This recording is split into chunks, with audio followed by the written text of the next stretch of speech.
Hello, David here at merchantaccounts.ca. Today I'm talking to Greg Reiter, the CEO and founder of LaunchCart. Greg has over 30 years of expertise in what I'd broadly call entrepreneurship, marketing, and technology, and dropshipping related businesses. We're going to talk a little bit about LaunchCart, which is hoping to disrupt the e-commerce shopping cart platform space. And I'm pretty sure we're going to get into some other interesting insights today as well. So Greg, thanks for joining today. Hey, I appreciate it, David.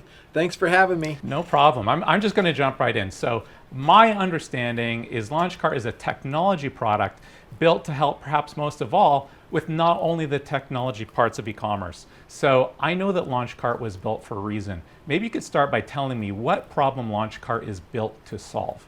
Boy, that's a good one, because we actually solve a bunch of problems, and I think, if you don't mind, I'll tell a little kind of story how I got here, because every entrepreneur has a story of the problems they experienced, which led them to try to want to find a solution, and then the solution doesn't exist, so let's create one. Let's hear it. I'd love to hear it. Yeah, so the short version of the story is that I started a company called Celebrity Lifestyle Brands back in 2015. And the idea is that we would partner with celebrities and influencers and help them monetize their fan base through e-commerce and digital marketing, and not do it as a paid for service, but more as a partner, and really being a trusted partner with them. And as we started doing that, we started working with celebrities like, Carlos Santana and Sofia Vergara and Bethany Frankel, and all these celebrities doing millions and millions of dollars of e-commerce sales, and we're using Shopify. And Shopify is a great platform. It's come a long way. But again, you're going back to 2015, 2016, 2017, it was pretty lacking in some features and functionality and some speed and some different things. So, we were just like constantly battling and I think of myself as one of the top digital marketers on the planet. So as a digital marketer, we're just constantly like, oh, let's go and we've got to hack into the code and let's optimize this and let's go get this app, install this app. And anyone who uses Shopify knows it's an app-driven technology, meaning you want to have customer reviews, you got to go to the App Store, search for an app, look at all the apps, try to decide which one's the best one, click, download, install, and pay more. And it's like that for every feature. So at one point we said, look, we need to create our own platform so we can control the brand experience, we can really do some cool stuff with these celebrities. And that's what kind of led us to venture off into LaunchCart, with the idea that we create a better platform that had all these features built in, that you didn't have to install a bunch of apps. And then this part B to that story is I said, okay, well, a number of my friends were doing drop shipping stuff from China and doing print on demand and things like that. So I said, hey, let's get in the drop shipping space and let's, see how that works, and then we can solve those problems. So on the Shopify side, it's like, okay, let's eliminate this app side. Let's put in the must-haves built in, and let's have a freemium model so we can lower the barrier of entry for people all over the globe. And then we said, okay, on the drop shipping side, we got into that, and I tell you, I blew myself away. We literally came out of the gate, did about $1 million our first month. Now, Greg, just out of curiosity, sort of cut in, how long ago was this? Because I don't know how long LaunchCart's been around for.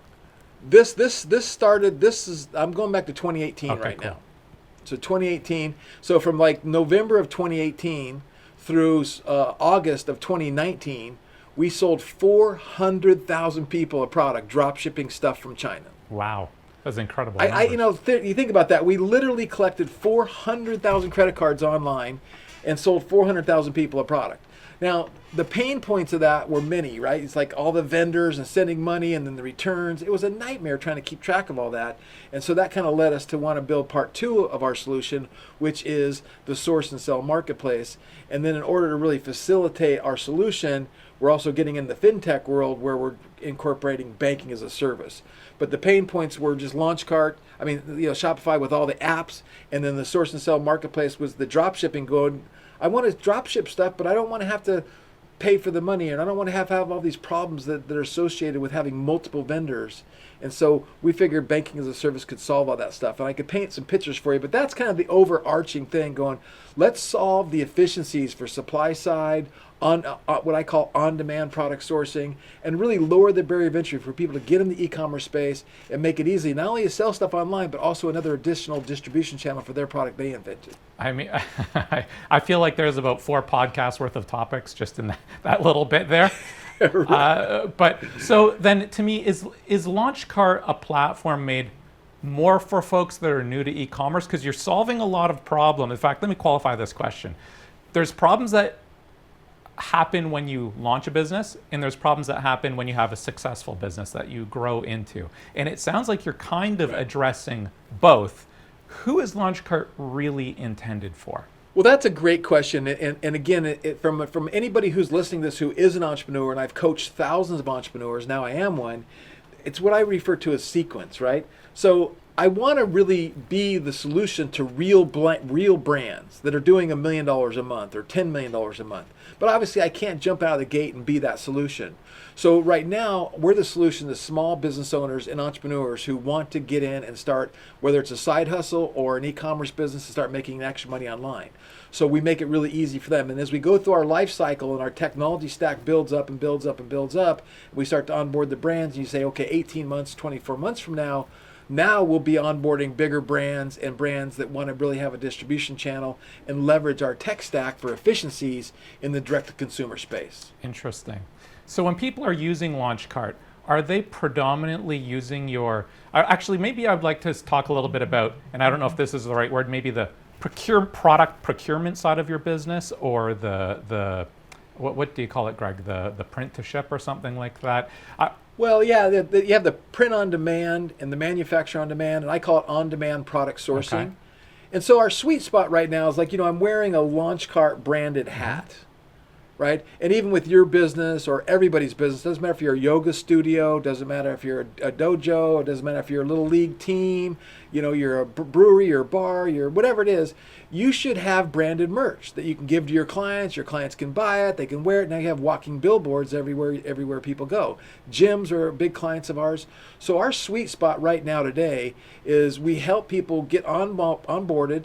We help them have a catalog of over 400 products they can put their logo and their brand and their designs and their sayings on. So if you're a gym, you might have some cool sayings like, I don't sweat, I sparkle, different things like that for the women and stuff like that. So you can put your sayings and your brand on products, put it on a storefront, and it looks like you did a photo shoot, and it looks like you did all this kind of stuff. Now you can sell stuff, and when you sell one thing is printed, one thing is shipped. So there's no minimum order quantity, there's no inventory costs, and there's no fulfillment headaches. Everything is done for you, kind of like a 360 white glove service, and our technology helps power that. Yeah, what's screaming in my mind are the words barrier to entry. And I feel like you're saying, what barrier to entry? So like you're kind of like making it easy to start. So how are folks coming across LaunchCart? Because I'll even qualify that a little bit further.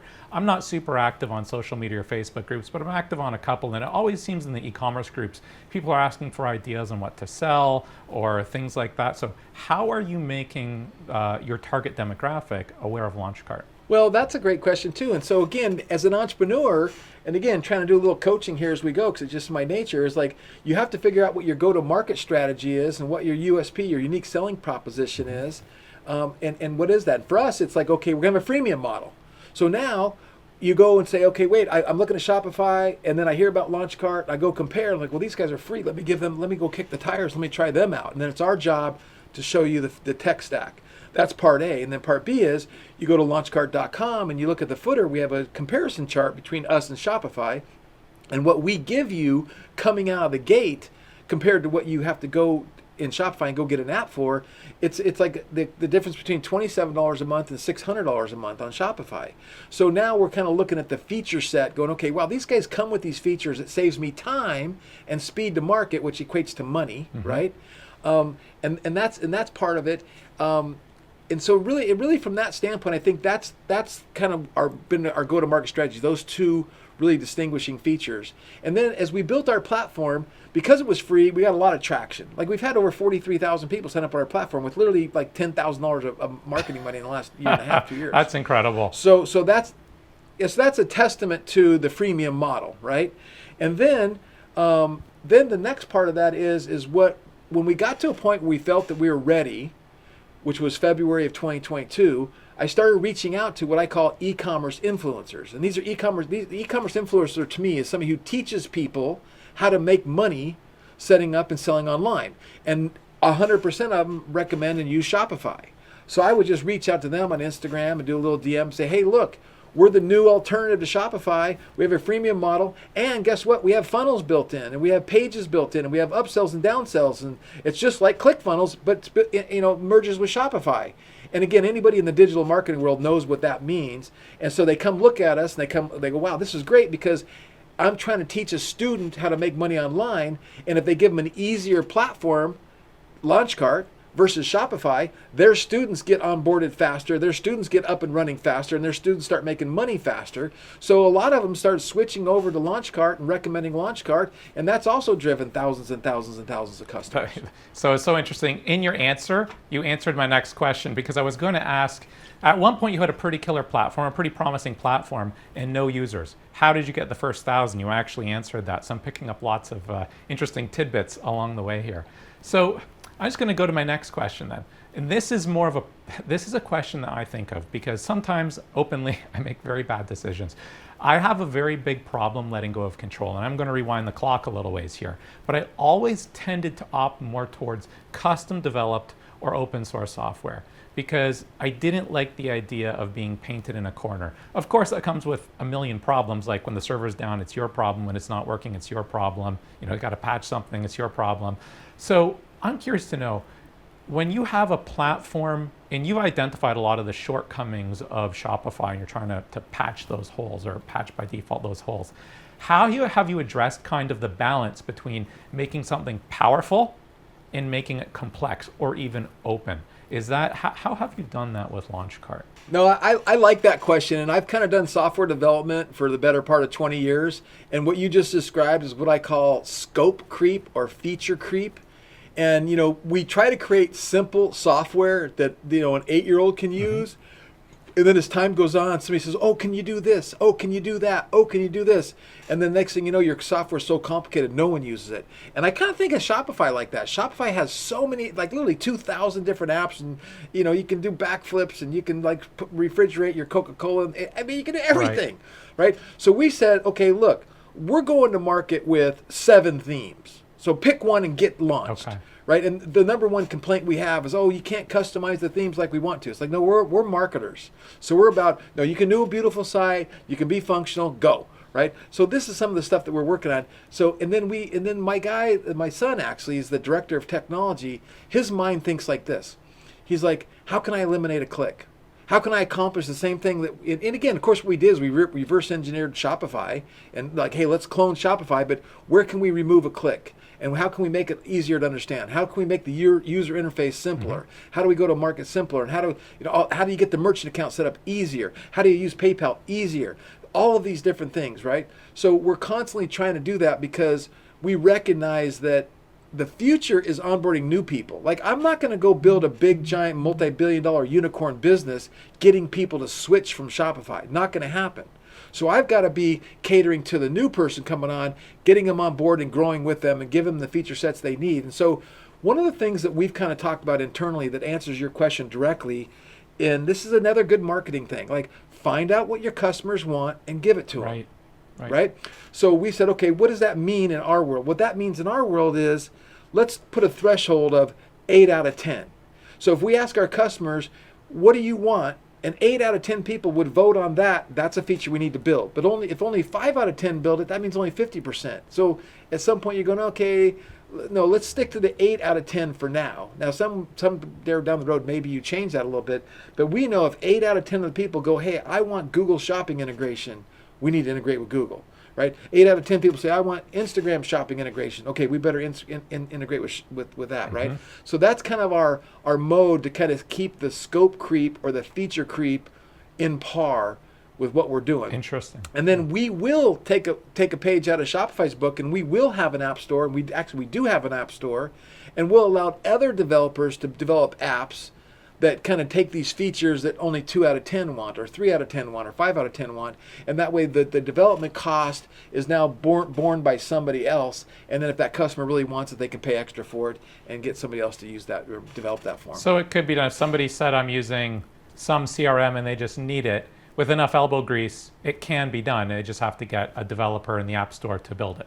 Yeah, Okay. yeah. Well, and again, we'll keep adding apps to help that, and integration tech and Zapier and stuff like that.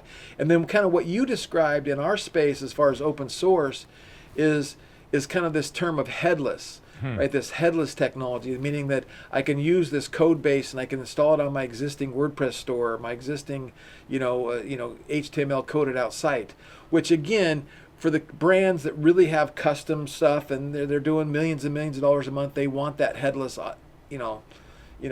solution. But that's like 1 out of 10 or Right. 1 out of 100 actually. So we're trying to cater to the masses, and then we're also thinking long term, going, where are the emerging markets? Well, we know Mexico is an emerging market. We know Africa is an emerging market, which is an interesting stat about Africa. Check this out. There's 1.3 billion people on the continent of Africa. So think about United States, 330 million people. Africa has 1.3 billion. And guess what? 40% of those people are under the age of 17 is what I heard. Wow. So they're talking about Africa being one of the most biggest GDP countries and it's just like one of the biggest consumer markets, and the most explosive growth on the planet is coming in Africa because you got, 800 million people or whatever that is, or, what is it, 600 million people under the age of 17 or 15 or what it's like that teenage age. It's like, wow. That's a big So untapped we're market, yeah. So we're looking to kind of create technology that we can go into those emerging markets as well, because we're global for sure. My previous podcast, it hasn't even come out yet, but everybody's talking about ChatGPT and AI, and I'm not an expert on it. I had a programmer that was an expert in AI on, and you just made me think about like targeting people in Africa in so many different. This is just a random tangent, but you made my mouse wheel spin in my head here. Using AI to, I guess, dynamically rewrite content in real time to be able to target people basically in any language in any country around the world. Because if you're targeting Africa, there's a language barrier for a North American merchant to do that, right? Yeah, in some places, but again, there's a lot of English-speaking people in like Ghana, Rwanda, South Africa. It's all English-speaking, and they do have the other languages and dialects they speak. But that's like that all around the world, like in Bangladesh and even in India. So in India, there's various people that have English over here, but they speak in Indian over here, different languages. So we're trying to obviously target the English speaking, even like Mexico, right? So Mexico, Spanish, but there's a lot of English speaking people.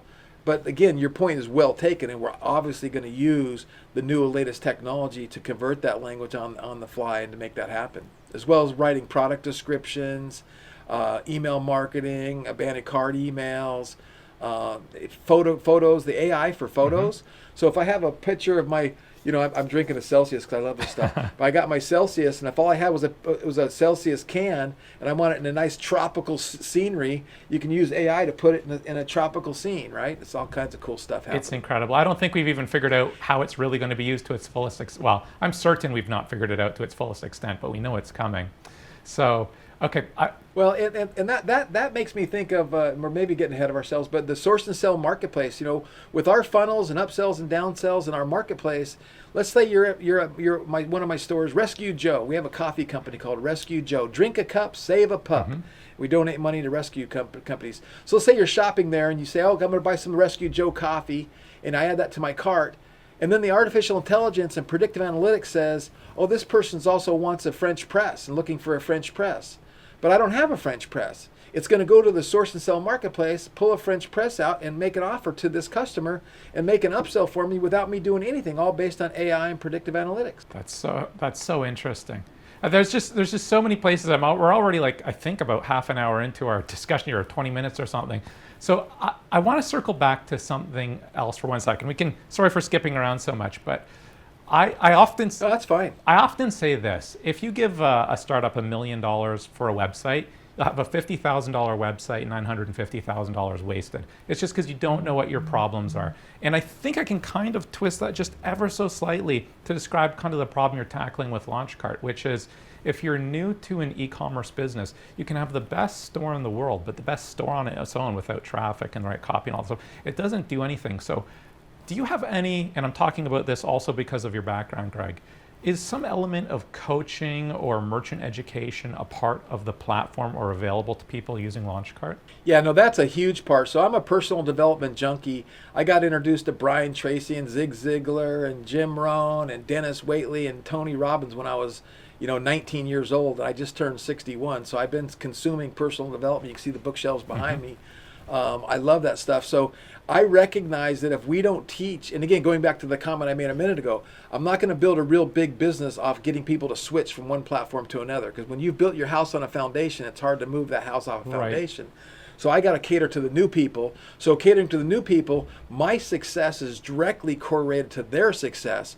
So I have 2 full-time 7-figure trainers that teach every week, and then I have 4 part-time trainers that also train every week. So we teach everybody from how to set up funnels, how to set up pages, to how to find designs, how to do marketing, how to do social media, everything from A to Z on how to drive traffic to your store and convert sales on your store. Wow, is some of that content We do a lot of part of the freemium model, or is that like a pay option? Some of it's both. We have a lot of freemium training content that goes with it, because that's part of our strategy to get you to go from a free account to a paid account. But then also we do some more, people buying access. Well, they do pay a premium to get access more on an intimate basis, where I'm stuck. I want you to talk to me, and we have like some few closed Facebook groups, and we have a thing called Launch Academy.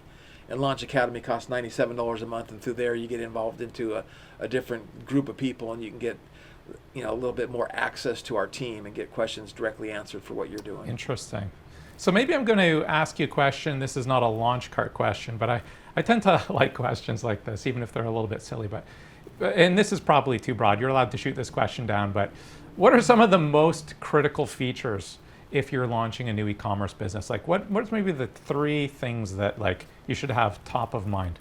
Top of mind is speed, page load speed, right? So a lot of times people will build their stores with all these graphics, and they don't optimize their graphics, or they go to Shopify and they install 13 plugins, and every plugin slows down their store.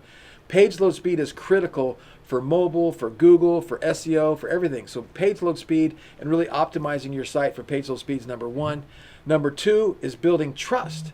And you like the number 1 reason people don't buy from your store is they don't trust you. Right. It's like, who is this guy? Am I really going to get it? And if your store looks crappy and your branding looks crappy and your navigation is crappy, they're not going to trust you. So they might like your product, but they're not going to trust you. So you have to do things, from a visual standpoint, from a navigation standpoint, from all that kind of to build trust. So for instance, one little side note for there is we have the only e-commerce platform that I know of that allows you to edit the checkout page. And the checkout page is the most critical page, because that's where they're giving you the credit card. Right. And we allow you to add trust seals, testimonies, and things on the checkout page to help increase trust to close that sale. And I think the third thing would be so I got the trust, I got the page load speed, and then I think the other thing would just be that was actually 2 awesome ones, Greg. You don't owe me a third. Those. Yeah, no, I don't know. Yeah, I was gonna say I don't know if that's kind of what I would focus on. Trust, right? because fear of purchasing. Because if people are afraid to purchase, and how do you overcome? Maybe I'll dig in just a little bit better, because I think that's such a good one. You talked about it a bit. Tell me how to overcome the customer's fear of purchasing. Really, it's about your story. Like, again, let's take Rescue Joe as an example, right? So if I have a Rescue Joe, who am I targeting? I'm targeting coffee lovers, coffee fanatics, who are also rescue dog fanatics, or so Coffee Joe, because that drink a cup of Joe, that's it's a play off of a slang word, right? So now if I have that customer journey and I don't have an About Us page talking about why we're doing this and who we are and how we thought of this and how we're going to donate enough money to charity, but see, I can create a story out of that. And you know how this is. Everyone should be selling in stories and authentic stories, not made up baloney stories. So that story of, hey, I have rescue dogs, and I've had them my whole life, and I've also bred other kind of dogs. But I love dogs, and I drink coffee every day. So I'm like, what a great combination, dogs and coffee. So now I can start to create messaging that supports that issue and and I'm telling a story along those lines. So that's part A. Every brand and every online store should have a story, right?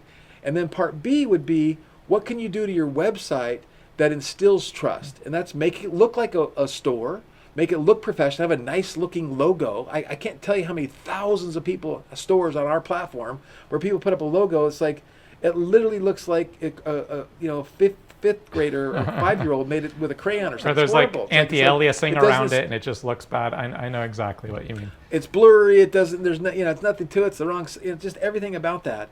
And then again, we're digital marketers, so we've done things called A/B split testing. And A/B split testing, where you send your traffic to one page to another page to one page, and you use different colors of buttons and trust seals. So like on our checkout page, we recommend you put a trust seal. What's a trust seal? Trust seal says 100% satisfaction guaranteed.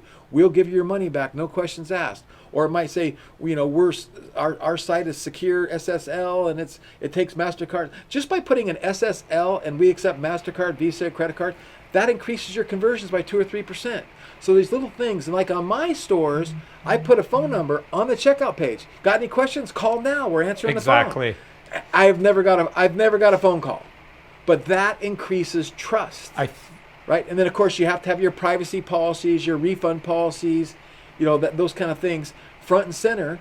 And so you look real. And then you need to have social media. So it's like, I really want to buy this Rescue Joe, but are they real? Are they legit? And they click on my Instagram link and they go, oh, there's a bunch of posts. Oh, they click on my Facebook link. Oh, there's a bunch of posts. Or they click on my LinkedIn. Oh, I see these guys are real. Okay, I'm going to go back and buy. Exactly. Because everybody's doing their research these days. So these are the things you have to do. Do you agree with me that the web has become far more personal? Because, like, I'm going back some ways here, but it used to be at XYZ Incorporated, we are committed to the greatest of, blah, blah, blah, blah, blah. And now I think it's more like, hey, I'm Dave. I started this company, here's me. And when you're talking about like on the checkout page, I think the more human that you let people know, you let people see the humans behind the business, I think that's what you're lacking on that technological interaction. Do you encourage that with people using LaunchCart or just your other people that you're coaching? No, every day we say it this way. People want to buy from people, yes. Right? People don't necessarily want to buy from corporations. Corporations are being poo-pooed everywhere. The woke corporations, the cancel corporations, get the jab or you're fired corporations, all that kind of stuff. And if you come out and say, I'm an entrepreneur, I'm a work-at-home mom, I've done this, I've done that, here's what I'm doing, and I would love your support. There's going to be a certain faction of people that want to support you. And especially with the celebrities and the influencers, more and more and more, people want to buy from people that they have influence on or they like and they love, right? And who do they like and love? As you start to get, if you're the kind of person that is a content creator, right? People learn to like and love you because of the content that you're creating. I feel like they know you. So why not give them, they do know you, right? And why not give them something to buy to help support you, right? And that's not the case with everything, but whether you're a grandma that's selling some of her knitted stuff where she makes socks or knits blankets or something, they want to buy from people like that. So and again, my youngest daughter has a site called Dope Mamas, and I'm 61. I'm like, no, I don't even know what a dope mama is, but she says it's a cool mama. And she goes, Dad, everyone my age knows what that means. Because I'm like, okay, that doesn't mean the same thing it meant when I was your age, right? But that's who she attracts. And then other mamas want to support her, and they want to wear the shirts, and they want to get the stuff, and they want to buy stuff from her because they resonate together. So, and just like with the Rescue Joe, if you're a coffee fanatic and a Rescue Joe fanatic, and I post good content, and I share cool stuff, you're going to learn to love, like, and trust, and buy products from us. That's so interesting. I think you just helped me I already kind of had that figured out, but I think what you just made me feel or think is for small companies, maybe this doesn't apply to Sony or Virgin or something, but behind small companies is the individual, and you're trying to communicate who that is. And I think that's amazing advice. Really interesting. So what if I... and I like to remind entrepreneurs this. Nike started off in a dorm room, right? Mm-hmm. Every brand you can think of, Tommy Hilfiger and all these different brands, they all started somewhere with somebody's idea. Right. Is that going to be you? Do you have the aspirations to build an online excuse me, an online brand that can be that significant, right? But they all started somewhere. So don't throw in the towel that you're not building something that could be something significant. So interesting, and totally like Michael Dell and just a million examples. However many successful companies there's that many examples. So now I'm going to flip the script just a tiny bit. We've talked about startups. This is maybe not really related to LaunchCart, but I think you're still going to have. I think this is related to LaunchCart actually. I'll just ask my question. What things are people not thinking of longer term? Yes, you got to go live, you have to build trust, you have to get some sales, but then you hit the glass ceiling over your head. What problems have you seen businesses not anticipate that could have been relatively or reasonably easily avoided? Well, that's a good one. I love that question. So Two, it's like invest in a coach, invest in a mentor, invest in a consultant that's been there, done that. Like find the people that can save you time, save you money, and save you from getting your leg blown off from a landmine you just stepped on, right? That's number one. Number two, the most important thing with any business that's built of significance is your team. And that really is, so you get through number one going, let me pay somebody to help me eliminate the landmines and maneuver the landmines and get there faster and get there more efficiently.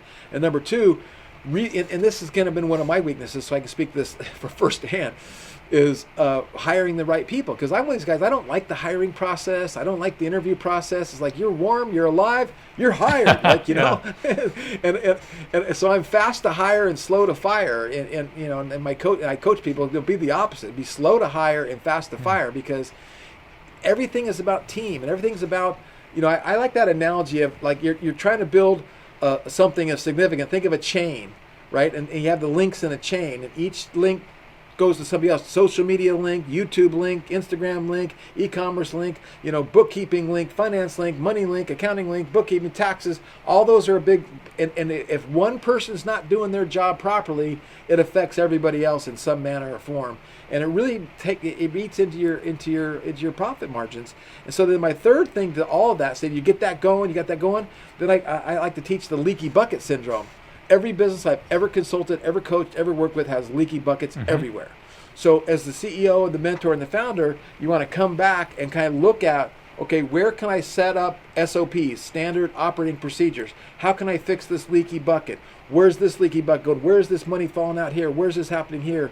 And we all have them, and you constantly have to literally put them on your calendar and concerted effort and time to go through your operations, go through your books, go through everything, and find the leaky buckets and plug some holes and optimize things. So it's always track and optimize. Track and optimize. Amazing advice. There's, you know, we won't be able to go as far as I want to go in this discussion, Greg. So I'm just I apologize for hopping around so much, but I want to steer back now towards LaunchCart, but a little bit from more my area. So I'm Canadian. A lot of our customers at merchantaccounts.ca are Canadian, but not just Canadian. But anyways, because for Canadian merchants, currency is a bigger issue. Because obviously Canadian dollars is very important to Canadian merchants, but then the US market is 10 times as big. So for a Canadian merchant, multi-currency capability is an important consideration. Is LaunchCart multi-currency capable that would let you charge per currency to customers in different regions or countries? Yes, it is. And that was one of the biggest lifts. When I say lift, maybe when I talk about software development, it was one of the most difficult software development pieces of our puzzle that we created. But we have companies, we have people in 182 different countries, and I think we're in like 190 different currencies or whatever it is. It's a lot. And when you go to LaunchCart and you're in a different country, you can set up your default currency to whatever default currency you want. But let's say I set up my default currency as USD, and you come in from Canada. It's going to recognize your IP address, and it will display the prices on the site in Canadian dollars if I set it up that way. Or if it's in Mexican pesos, I could do that. So whatever currency your IP is recognizing you coming in from what country, it can display the product prices in that currency, but you have to set it up in the back Perfect. office. And can you, I was also in a second going to ask what payment gateways you support. This is kind of a related question. So if a merchant was using PSI Gate in Canada and Authorized.net in the States, just as an example, with two domiciled corporations, and they want to route their transactions domestically because you lower your interchange costs and you reduce your declines when you process your transactions domestically. Is LaunchCart able to be configured to say, hey, LaunchCart, for Canadian customers, process them here, US customers use Stripe or use Authorized.net or something like that? Well, see, now you're getting into a world that I'm not familiar with. That's your world, but I'll say this. So we first integrated and launched with Stripe because that's that middle piece of middleware that makes it easy for anybody to set up a merchant account, and there's no approval process, and they don't approve you until you start making sales, and they typically will hold your money and whatever. And then we integrated with PayPal next. And then from there, we integrated with a company called NMI, which NMI is like an Authorized.net. You can use Authorized.net through NMI, but it's this huge $180 billion company. So it pretty much doesn't matter if you're Chase Merchant Services or Bank of America Merchant Services or whoever you are, you can use the NMI integration we did to route the orders to your merchant Interesting. account. And I'll help you out a bit there, and then we actually. integrated- NMI is multi-currency capable, Euro, Sterling, Canadian dollar, and US dollars, and probably others, but I know for sure it handles those 4 currencies, just so your prospective users know. Yeah. Right. And then we integrated with this company called OpenNode, which allows us people to accept Bitcoin. Oh, cool. And it's kind of cool because if you want to accept Bitcoin, but you want to get 50% of your money in whatever currency you want, you can say, okay, I want to accept Bitcoin, but I need you to convert to USD, let's say, and it'll convert at the point of purchase 50% to USD and then keep 50% in Bitcoin, or I can do 70-30, 80-20. I can have this little slider bar and I can do whatever I want. And then we integrate with another company called Revere Payments. And Revere Payments is like a Patriot, Christian-based, Patriot-friendly, that a lot of people that have been getting canceled with Shopify, canceled with PayPal, canceled with Stripe. And so there's a whole movement of people that want to use merchant account providers that aren't quote unquote anti-woke. And from my perspective, I'm agnostic, going, look, I'm a free enterprise capitalist guy. You use whatever you want to use, and just pay me my little $27 a month to $297 a month to use our platform. Right. No, that makes sense. So I have another question that I ask. Perhaps you've already answered this one, but I usually ask people, if you already said your daughter has a business, but the question that as I ask it is, if your daughter was opening her first company, say she's 25 years old, it could be e-commerce related or even traditional brick and mortar related. Do you have a secret weapon, like secret advice that you would give to that business owner when they're going to open their first business? Well, that's a good one, so because there's this fine line of, people who want to be an entrepreneur that really aren't cut out for it. And again, you've seen the motivational videos online that you have to be obsessed with your vision and your dream, or otherwise it's so hard to succeed. And what a lot of people do is they quit their job to be an entrepreneur, and they just create themselves another job for themselves that has a lot of stress. So you really got to think through, your goals and what you want to do and plan it all out. And I do love e-commerce because it's such a lower barrier of entry. You used that word, we used that word earlier, I think. But it lowers the barrier of entry, and even for the 12-year-olds and 15-year-olds, it teaches them, hey, I'm going to sell a T-shirt for $20. I'm going to pay $10 for it, so I got a $10 profit. Well, not really, because you have your merchant fees, your MasterCard, Visa merchant fees, and so I got shipping fees in there, and then 1% of my gets refunds. So it teaches them just this basics of selling and buying and accounting and bookkeeping, and gives them the idea to understand how to build a business. But I think the best advice goes back to, get a coach, get a mentor, spend a lot of time learning a skill set. I always tell people, how do you beat inflation? Skill set. What do you mean skill set? The more skill sets you have, the more you can demand for your service and what you do. It's the only way to beat inflation. That makes total sense. There are days when I'm like, man, if I was just like a bean farmer, I could just plant my crops and watch them grow, because there's a little bit in technology. It's a little bit of like the iPhone killer, this killer, it's a little bit of a treadmill. But then again, if I was a bean farmer in about 45 minutes, I'd be going crazy. I love to learn. You just have to embrace it. And like you said, be honest with yourself. Is this who you are? And if so, chase after it and give it all you've got. Right. Awesome. Right. So, Greg, if people wanted to learn more about LaunchCart, if they want to get in touch with you, where can they go? Really, it's simple. Launchcart.com, and it's again, it's launch like you're launching a rocket ship, and cart like your shopping cart. Launchcart.com. Our social media handles on Instagram and Facebook are LaunchCart, LinkedIn at LaunchCart, and then mine is Greg Reiter. My last name is spelled unique. It's WRITER, like a typewriter, like an author. So, and that's my handle just about everywhere as well. So, and I've been online for a long time, so there's a lot of video and a lot of content, not hard to find me and hit me up. Greg, I have absolutely loved this discussion, and I just want to thank you so much for coming on today. No, I appreciate it. I appreciate you, and I appreciate everyone listening to this. So if you've got all the way through this, I got one last piece of advice for you. And that's do what I do, wake up every day with an attitude of gratitude, then find somebody and tell them you love them, and I promise you'll have a better day. That's amazing. Amazing. Thanks so much, Greg. Have an awesome day there. All right. Thank you, sir.